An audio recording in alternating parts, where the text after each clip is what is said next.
Assalamualaikum warahmatullahi wabarakatuh. Selamat datang kembali ya di channel tutorial terbuka.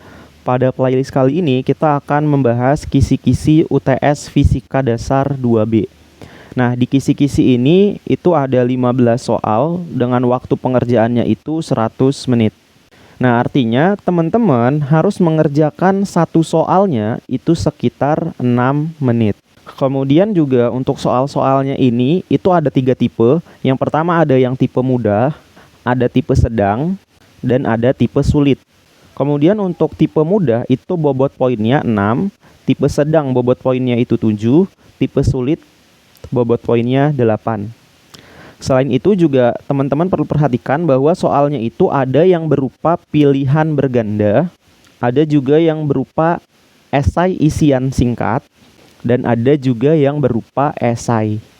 Jadi mesti teman-teman pahami tipe-tipe soalnya ini, karena kalau kita lihat di sini ya, dari soal mudah dengan soal sulit, bobot poinnya itu hanya berbeda 2 gitu. Jadi saya sangat menyarankan untuk teman-teman mengerjakan soal yang mudah dulu aja gitu.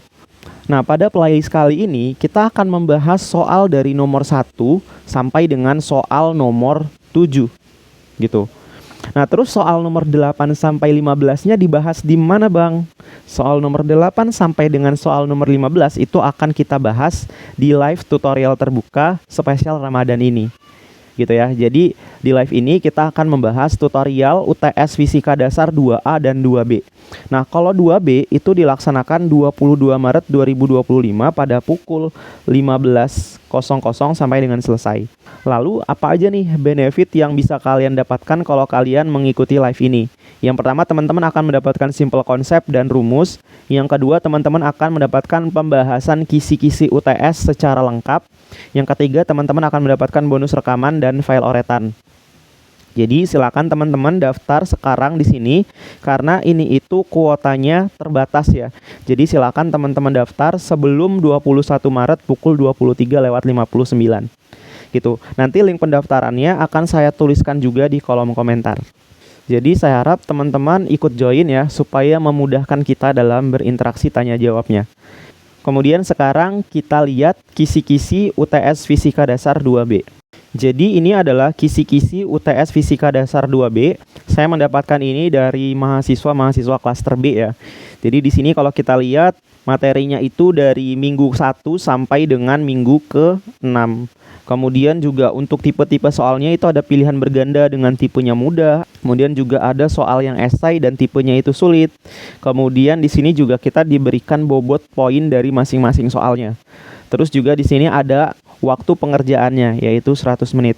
Jadi kayak gitu untuk kisi-kisinya. Daripada berlama-lama langsung aja kita bahas ke kisi-kisi soal nomor 1.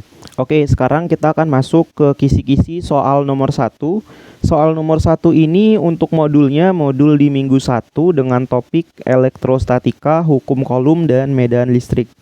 Nah, di sini soal nomor 1 ya. Soal nomor 1 mampu memahami konsep terkait muatan listrik.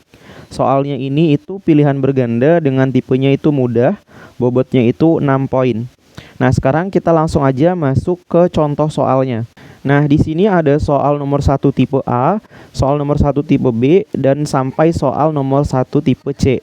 Nah, sekarang kita coba bahas dulu untuk soal nomor 1 tipe yang A.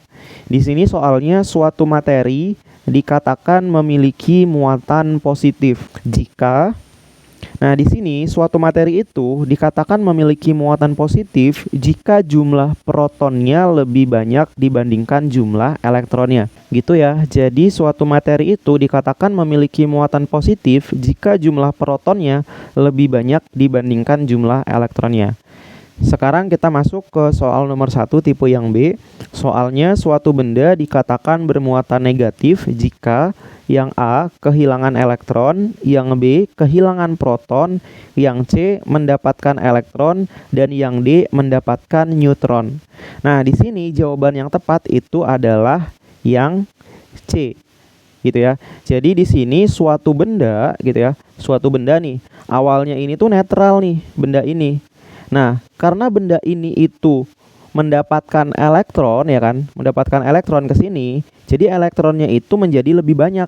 Nah, karena elektronnya itu menjadi lebih banyak, maka suatu benda tersebut akan bermuatan negatif gitu. Terus di antara kalian ada yang nanya nih, "Bang, gimana kalau ada muatan netral, jumlah elektron dan protonnya itu sama, terus si bendanya ini itu kehilangan proton?" Ya kan? Kehilangan proton. Artinya kayak gini, Bang. Artinya jumlah protonnya itu menjadi lebih sedikit, Bang. Gitu. Jadi di sini tuh elektronnya menjadi lebih banyak, Bang. Bukankah ini juga akan menyebabkan benda tersebut bermuatan negatif? Nah, sebenarnya pernyataan ini itu benar juga nih. Cuma dalam kondisi normal proton itu tidak mudah berpindah. Enggak kayak si elektron. Karena proton ini itu terikat dengan kuat di dalam inti atom oleh gaya nuklir yang sangat kuat. Gitu ya. Jadi kalau di inti atom itu kan terdapat proton dan neutron, sedangkan elektron itu kan yang mengelilingi gitu ya. Jadi elektron itu yang lebih mudah berpindah gitu. Jadi sangat sulit gitu untuk kita kehilangan proton gitu. Jadi jawaban yang tepat itu yang C gitu. Sekarang kita akan coba masuk ke soal nomor 1 tipe yang C. Nah, di sini soalnya sebuah balon awalnya netral. Setelah digosokkan ke rambut, balon tersebut menjadi bermuatan negatif. Hal ini terjadi karena, nah di sini ya dalam eksperimen itu kita mendapatkan ya bahwa kalau kita punya balon ya, balon ini itu digosokkan ke rambut. Elektron yang ada di rambut ini itu akan berpindah ke balon. Gitu ya. Jadi balon ini mendapatkan elektron dari rambut gitu. Jadi di sini saat balon digosokkan ke rambut, maka elektron yang ada di rambut ini akan berpindah ke balon. Sehingga di sini dapat kita simpulkan bahwa balon mendapatkan elektron dari rambut. Sehingga jawaban yang tepat itu yang B, yaitu balon mendapatkan elektron dari rambut. Kemudian untuk soal yang D juga sama nih. Ini tuh soal eksperimen. Di sini soalnya jika sebuah batang kaca digosokkan dengan kain sutra. Jadi di sini kita anggaplah kita punya batang kaca ya, kemudian digosokkan ke kain sutra gitu. Batang kaca menjadi bermuatan positif. Hal ini disebabkan oleh, nah di sini berdasarkan eksperimen, kalau kita punya batang kaca digosokkan ke kain sutra, si batang kaca ini itu akan kehilangan elektronnya. Gitu ya. Jadi elektron yang ada di batang kaca ini itu akan berpindah ke kain sutra.